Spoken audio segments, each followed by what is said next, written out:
ओम सर्वे भवन्तु सुखिनः, सर्वे सन्तु निरामया, सर्वे भद्राणि पश्यन्तु मां कश्चित् दुःखभाग् भवेत्। नमस्कार, स्वागत है आपका। मैं आचार्य डॉक्टर विक्रमादित्य आपके साथ हूँ और आज हम विषय बात करेंगे कर्क राशि वालों के लिए ग्रहों का योग मार्च के अंतिम भाग में किस प्रकार के योग बना रहा है। देखिए, कर्क राशि ना जन कल्याण की राशि है और मैंने आज कार्यक्रम के आरंभ में हमने जो मंत्र बोला सर्वे भवन्तु सुखिनः, यही कर्क राशि वालों का उद्देश्य होता है। आपकी राशि बहुत महत्वपूर्ण राशि है। भारत में जो लोग हैं, ऐसे तौर में भगवान राम का सुंदर कर्क विशेष तौर पर राशि है उनकी, कर्क लग्न में उनका जन्म माना जाता है और कई प्रकार से सुंदर योग बनते हैं आपकी राशि के अनुसार से। बड़े बड़े लोग, संसार को, भारत को प्रभावित करने वाली राशि मानी जाती है कर्क राशि वाली। बड़े बड़े लोग भारत के अंतर्गत इसी राशि में उत्पन्न हुए हैं और उन सब ने इस देश में बड़ा महत्वपूर्ण कार्य किया है। यदि हम आपकी राशि के अनुसार से बात करें कि मार्च के अंतिम भाग में कैसे ग्रहों का योग बनने वाला है, तो आपको समझ लेना चाहिए आपके भाग्य में शनि इस वक्त राहु और सूर्य की युति चल रही है और विशेष तौर पर ये युति जो होती है प्रलंकारी युति मानी जाती है। और साथ साथ इसी समय में यदि हम बात करें मार्च के अंतिम भाग में ग्रहण भी पड़ने वाला है, चंद्र ग्रहण, और आपकी राशि से चंद्रमा संबंध रखती है। और यदि हम बात करें तो चंद्रमा तृतीय भाव में बैठकर ये योग बनाएंगे, ग्रहण का योग बनाएंगे, तो कहीं ना कहीं पराक्रम पर प्रभाव डाल सकते हैं, प्राकृतिक आपदाओं के योग बना सकते हैं।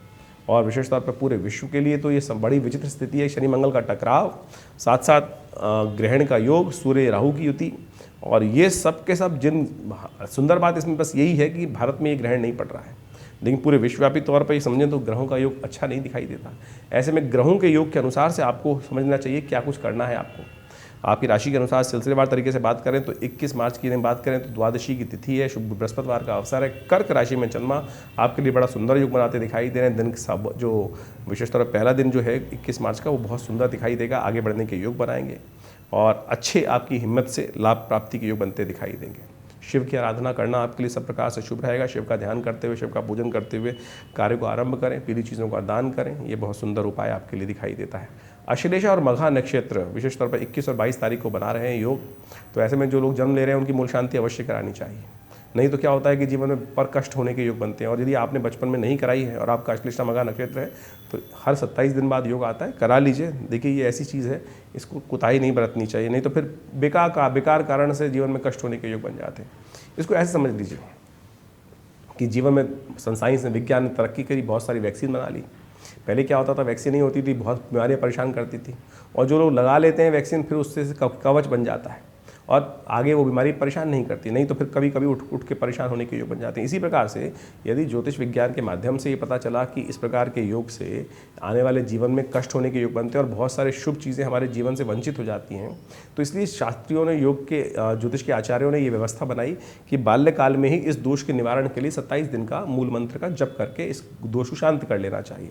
तो अवश्य कराने में हर्जा क्या है, खुद कर लीजिए और उसको कष्ट को निवारण करें। भार कट जाता है तो कहीं ना कहीं शुभ होने के योग बन जाते हैं। अन्यथा क्या होता है, शुभ योग बने हुए हैं और फिर वो लाभ नहीं दे रहे हैं, फिर दोष देते हैं जीवन में, और देते हैं लोग ज्योतिषियों को कि भैया बताया था पंडित जी ने इतना अच्छा, लेकिन ये बताना भूल गए भैया मूल शांति करा लेना, वो आपने करवाई नहीं, फिर जीवन में फिर कष्ट होता है। तो हमने देखा है कि बहुत सारे लोगों को ये जीवन में जो दोष कष्ट विशेष तौर पर गणमूल शांति करा दी जाए तो उसके बाद ग्रहों का प्रभाव जैसा राशि में है वैसा अनुकूल होने के योग बनते दिखाई देते हैं, अशुभता दूर होती है।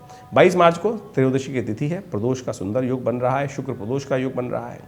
शुक्रवार और प्रदोष का योग जो होता है बड़ा सुंदर होता है, लक्ष्मी की कृपा प्राप्ति करने वाला योग होता है। ऐसे में ग्रह परिवर्तन की तरफ भी जा रहे हैं। चंद्रमा परिवर्तित होकर आपके द्वितीय भाव में विराजित हो गए हैं और बृहस्पति के साथ बहुत सुंदर योग बना रहे हैं। ये लाभ की स्थिति प्रशस्त करेगा, धनागमन की सूचना देता दिखाई दे रहा है। ऐसे में शिव का ध्यान कर लें, शिव का बिल्वपत्र से पूजन कर लें तो और शुभ होगा। प्रदोष काल में अवश्य कार्य करने का प्रयास कीजिए, आने वाले समय में बहुत सुंदर आपको लाभ प्राप्ति के योग बनेंगे। 23 मार्च का दिन ग्रहों का योग आपके लिए बहुत शुभ। उस दिन उदय तिथि त्रयोदशी है, चतुर्दशी उसके बाद आगमन हो जाएगा। शनिवार का अवसर पड़ रहा है तो शनि का उपाय आपको अवश्य करने का प्रयास करना चाहिए।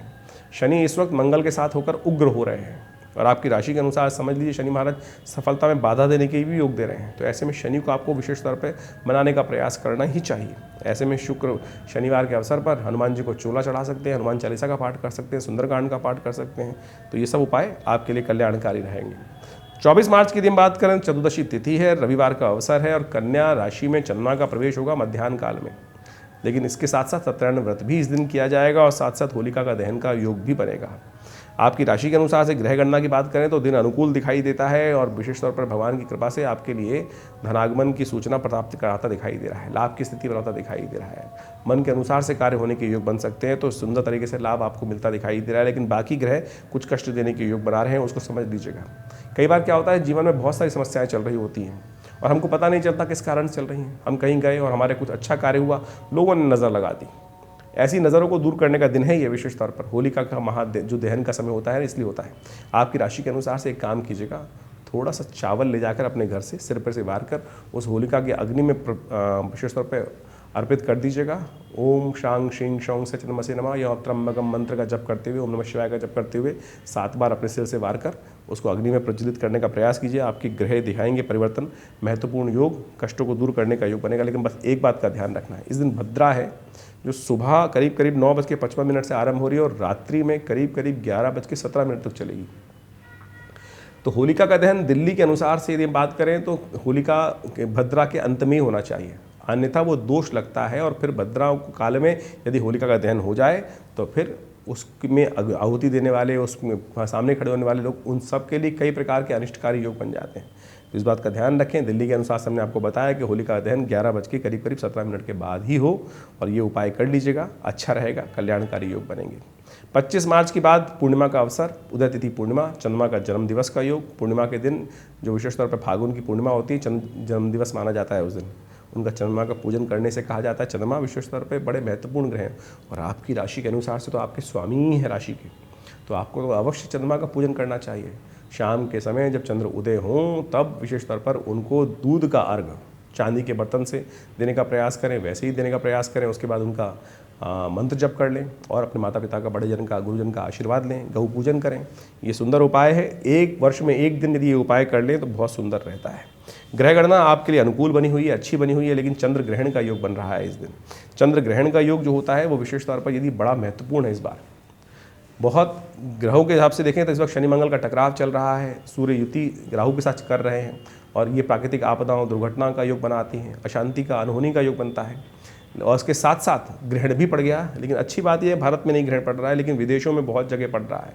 यूरोप में, अफ्रीका में, अमेरिका में, कनाडा में, इन सब क्षेत्रों में ये ग्रहण का जो प्रभाव होगा ये वहाँ के लिए प्रलयंकारी रहेगा, अशुभ प्राकृतिक आपदाओं के योग देगा। तो ऐसे में विशेष तौर पर ध्यान रखते हुए कार्य करें। यदि आपके बच्चे वहाँ पर हैं या कोई परिवार के लोग हैं तो उनके लिए विशेष उपाय करने का प्रयास कीजिएगा। हम आपको बताएंगे कौन सा उपाय आपको करना चाहिए, उसके लिए अलग से वीडियो होगा, तो वो अवश्य करने का प्रयास करें। ग्रहण के हिसाब से इस दिन धुलंडी भी है, होलिका के बहुत सुंदर तरीके से योग बनते दिखाई देते हैं।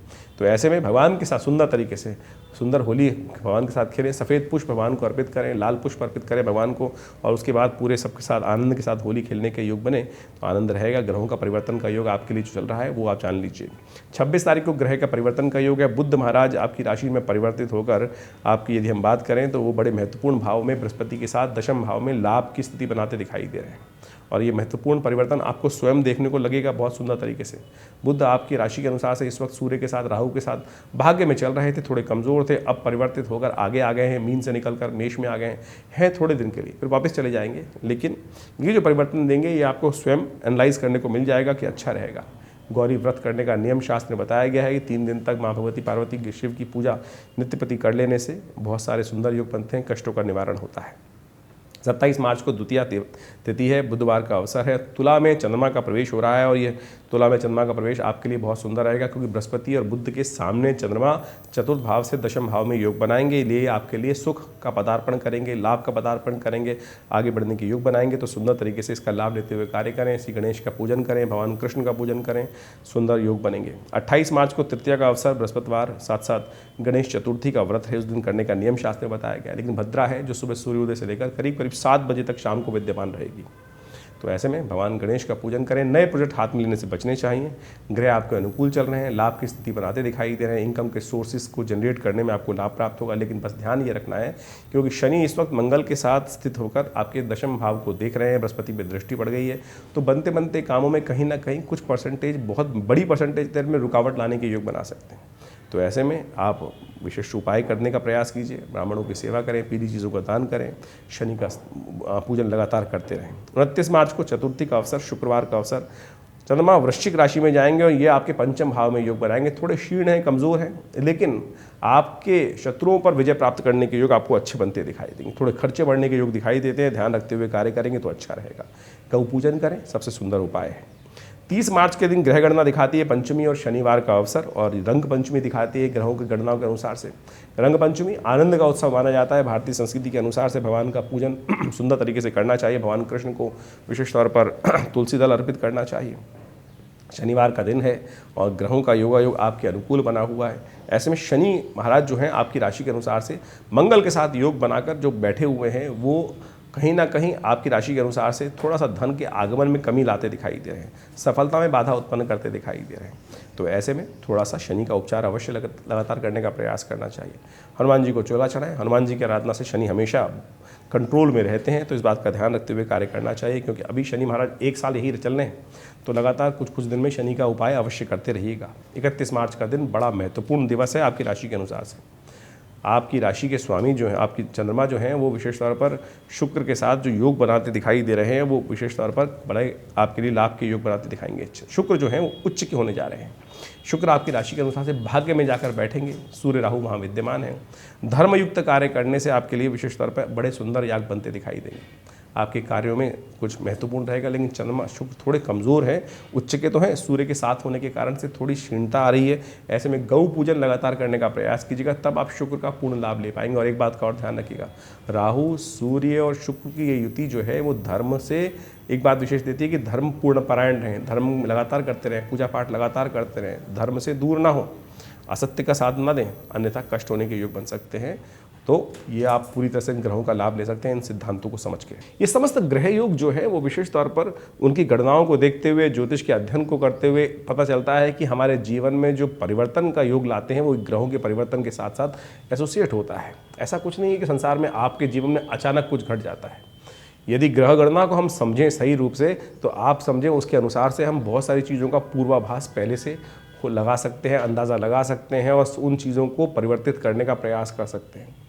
ग्रह तो हमारे अधीन नहीं है, लेकिन उपाय, मंत्र जप, अनेक चीज़ के कर्म हमारे अधीन है। कर्म तो हमारे, कहा गया ना, कर्मण्येवाधिकार अस्ते, कर्म करने का अधिकार हमको और आपको बिल्कुल सही रूप से है। सही कर्म करेंगे तो आने वाली चीज़ों को बदल सकते हैं। ग्रह पूर्व अर्जित कर्मानुसार जो प्रभाव हमारे प्रारब्ध हमारे जीवन में आ रहा है, उसको बदलने का योग इस जन्म में इस समय का कर्म बना सकता है। इसको सैद्धांतिक तौर पे समझने की आवश्यकता है। अब ज्योतिष का औचित्य कहाँ आता है? ज्योतिष का औचित्य वहाँ आता है कि हमको आभास तो हो कि हमारे प्रारब्ध में है क्या, हमने पूर्व अर्जित कर्म क्या किए हैं। तो ये चार्ट जो है जन्म पत्रिका आपके जन्म के अनुसार जो बनता है, वो बताता है आपके जीवन में हमने कौन से कर्म किए हैं, उसका प्रभाव लेकर क्या निष्कर्ष हमारे जीवन में हमारे इस जन्म में हमको प्राप्त होने के योग है। जब जन्मपत्री बनाते वक्त दशा निकाली जाती है तो उसमें भुक्त भोग काल आता है कि कितना भोग चुके, कितना भोग बाकी है। तो उन सब चीज़ों को समझते हुए यदि आप कार्य करेंगे तो बहुत सुंदर रहेगा। इन्हीं ज्योतिष को वास्तविक तौर पर, ज्योतिष विद्या को वास्तविक रूप से समझते हुए, यहाँ तो हम आपकी राशि के अनुसार से बताने का प्रयास करते हैं, चाहे आपकी लग्न है चाहे राशि है, उनको आप इसी रूप में देखकर, जो हम राशि बोलते हैं सिंह राशि, चाहे वो आपकी कोई सिंह लग्न हो चाहे वो सिंह राशि हो, ये प्रभाव आपको अच्छे से उसके निमित्त समझ में आ सकता है। लेकिन अगर किसी की राशि अलग है, लग्न अलग है, तो फिर उन दोनों चीज़ों को आप समझने का प्रयास कीजिए, क्योंकि मिश्रित प्रभाव रहेगा और मिश्रित प्रभाव को समझकर आप उस चीज़ को, समय को अंदाज़ा लगा सकते हैं। हम सिलसिलेवार तरीके से आपके साथ जुड़े रहते हैं, बहुत सारी चीज़ें आपको लगातार बताने का प्रयास करते हैं। हमारा संस्थान विवेकानंद योगाश्रम इस क्षेत्र में करीब आप पिछले 50-60 सालों से काम कर रहा है। और हमारी परंपरा से, जिस परंपरा से हम आते हैं, आचार्य केशव देव जी के ने इस परंपरा को आरंभ किया आज से करीब 60-70 साल पहले, और तब से ये आश्रम यहाँ विवेकानंद योग आश्रम दिल्ली में जमुना पार क्षेत्र में कार्य कर रहा है। बहुत सारे शोध चलते हैं यहाँ पर, योग, प्राकृतिक चिकित्सा, आयुर्वेद और बहुत सारी चिकित्सा पद्धति पर भी कार्य किया जाता है। यज्ञ विज्ञान के ऊपर कार्य किया जाता है, मंत्र विज्ञान के ऊपर कार्य किया जाता है, भारतीय वेद संहिता के ऊपर बहुत सारे कार्य करके हमने निकाले। करीब 50 से 60 पुस्तकें भी हमारे आश्रम के द्वारा, हमारे द्वारा प्रकाशित की गई हैं विभिन्न पराविद्याओं पर। मृत्यु के बाद जीवन कैसे, प्रेतात्माएं यदि परेशान कर रही हैं तो उनको कैसे ठीक करें, मंत्र विज्ञान कैसे कार्य करेगा, स्वास्थ्य के दृष्टिकोण से कैसे मंत्र के अनुष्ठान के द्वारा आप अपनी समस्याओं को दूर कर सकते हैं, ये सारे बड़े महत्वपूर्ण विषय हैं और इनके ऊपर हमारा संस्थान पिछले लंबे समय से कार्य कर रहा है। तो आप सब हमारे संस्थान से जुड़ सकते हैं। यहाँ नित्य प्रति आज भी 8 घंटे यज्ञ किया जाता है। हर रविवार को विभिन्न कार्यक्रमों में आप सम्मिलित हो सकते हैं, यज्ञ का लाभ ले सकते हैं। और इस वक्त तो विशेष तौर पर होलाष्टक चल रहे थे, होलाष्टक चल रहे हैं। होलाष्टक के दिन दौरान हमने होलाष्टक के समय ग्रह शांति के लिए, विशेष तौर पर अणुशुभ की शांति के लिए भगवान बटुक भैरव जी का एक विशेष यज्ञ रखा हुआ है। आप सब भी अपने निमित्त उस होलाष्टक के दुष्प्रभाव को दूर करने के लिए, लोगों की नज़र इत्यादि को दूर करने के लिए उस यज्ञ में भाग ले सकते हैं। उसके लिए भी सुंदर व्यवस्थाएं हैं। फ़ोन नंबर्स पर आप संपर्क साध सकते हैं। और हर रविवार को तो विशेष कार्यक्रम यज्ञ आश्रम पे होता ही है, उसमें आप अवश्य पधारें। अभी नवरात्र आने वाले हैं, बहुत बड़े विशेष तौर पर माँ दुर्गा के विभिन्न यज्ञ किए जाएंगे। दुर्गा सप्तशती का संपूर्ण 9 दिवस सहस्त्र चंडी के विभिन्न कार्यक्रम चलेंगे। आप सब उसमें भी सम्मिलित हो सकते हैं। माँ भगवती की चमत्कारिक शिव विग्रह आश्रम पे विद्यमान है, जो 1947 में मुल्तान से यहाँ पर हमारे आश्रम पे पधारा। 500 साल पुराना भगवती का चमत्कारी शिव विग्रह है, जिनके दर्शन कर लेने मात्र से आपके समस्त कष्ट दूर होने के योग बनेंगे। आप इस यज्ञ में भी सम्मिलित हो सकते हैं। उसके लिए समस्त जानकारी प्राप्त करने के लिए हमारे जो फ़ोन नंबर्स हैं उन पर संपर्क साधेंगे तो आपके लिए मनोकामना सिद्धि के, माँ भगवती के दर्शन करके योग बनेंगे। आइए विवेकानंद योग आश्रम में यज्ञ में भाग लें, माँ भगवती दुर्गा का दर्शन करें और अपने कष्टों को दूर करें।